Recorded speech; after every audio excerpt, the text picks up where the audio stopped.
My name is Jessica Day, and I'll be using this tissue pad simulator to demonstrate technique for an incision and drainage of an abscess, and this is for the class Rural Primary Care 3.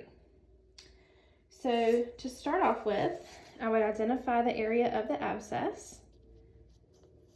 I would obtain an informed consent from my patient, explaining the risks and benefits of the procedure. And at that time, I would prepare the patient for the procedure, position them in a comfortable spot, and set out my sterile fields and put my supplies within reach. I would identify the area of the abscess and begin to cleanse the middle of the abscess, going outward to an area of about 3 to 4 centimeters from the middle of the abscess, depending on the size. And at that point, I would start to anesthetize the area. And for simulation purposes, this is 1% lidocaine. So I would begin to palpate the perimeter of the abscess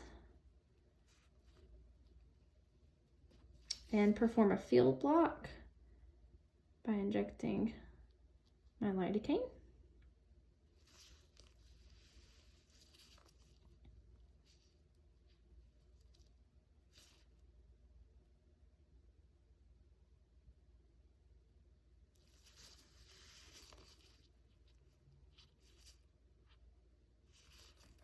Being careful to avoid the center of the abscess as not to rupture it, but also not to inject any lidocaine into the center of the abscess, as it doesn't work as well in an acidic environment.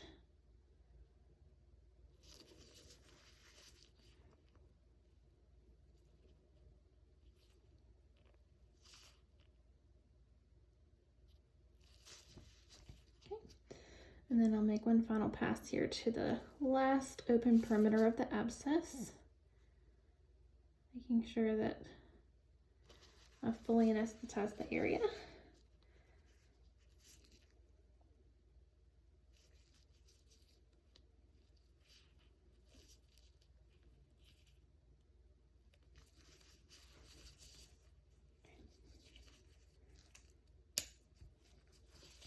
Wiping away any excess.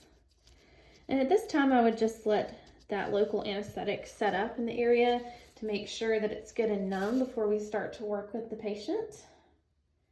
And before I would get started with the actual IND itself, I would just touch the area with my sterile needle, the tip of the needle, to assess if the patient were able to feel anything and that the field block was effective.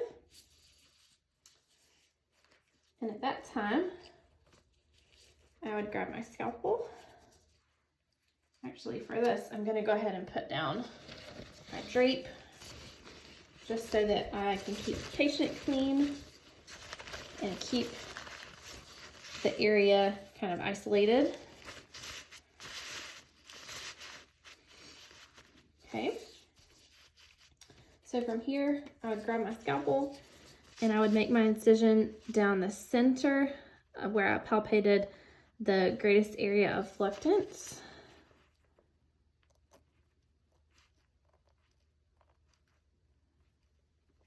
Attempting to conserve as much of the tissue as possible without having to make a larger than necessary incision. And at that point, I would express corner of the abscess, the sides of the abscess, to express the purulent material.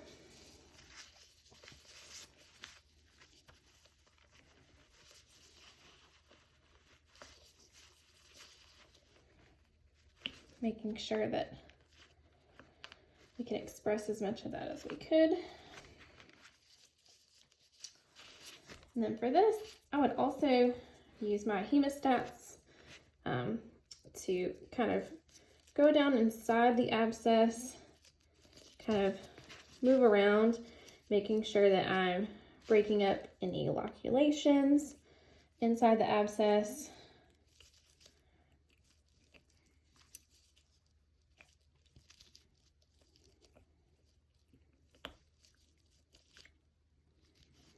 and then expressing any other purulent material that's loosened during this process. And at this point, when we're open and the abscess is exposed, purulent material is draining, we could obtain a wound culture by using a culturette swab inside of the wound itself.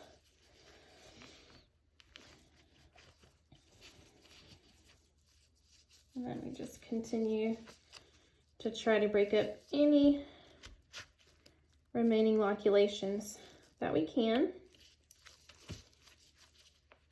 and expressing more drainage from the area.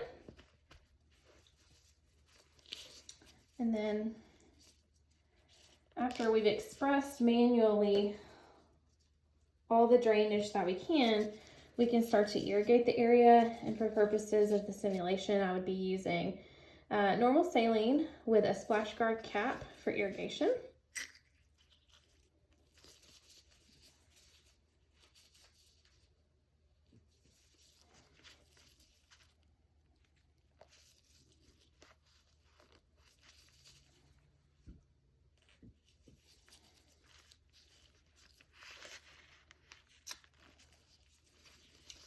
And for this simulation, I would be wearing my proper PPE.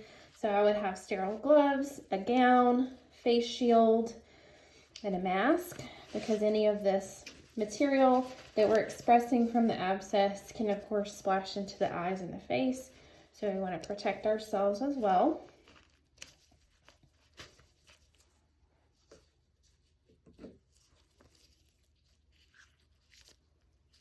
And we would just want to continue to irrigate the area until all of the fluid that we're expressing back out of the abscess cavity is clear and more consistent with what we would expect just to see as normal saline.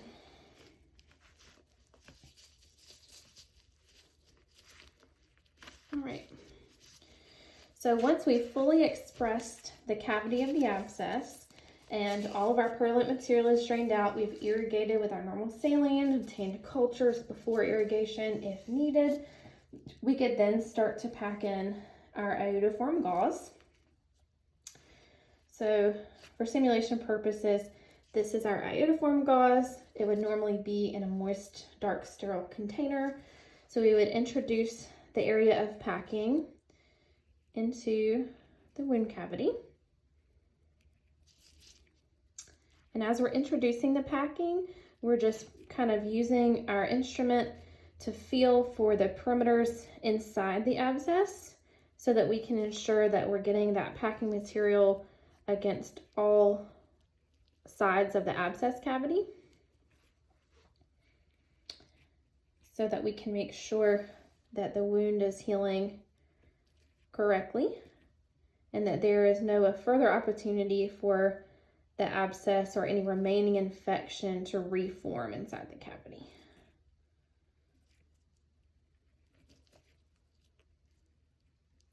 And we're doing this gently just as to not cause any trauma to the inside of the skin or to the incision site. Okay, and we want to leave part of the gauze, the iodoform gauze, outside the abscess cavity so that we can easily retrieve it. And we would have the patient return in about 48 hours to reassess the wound. And at that time, we could repack if necessary.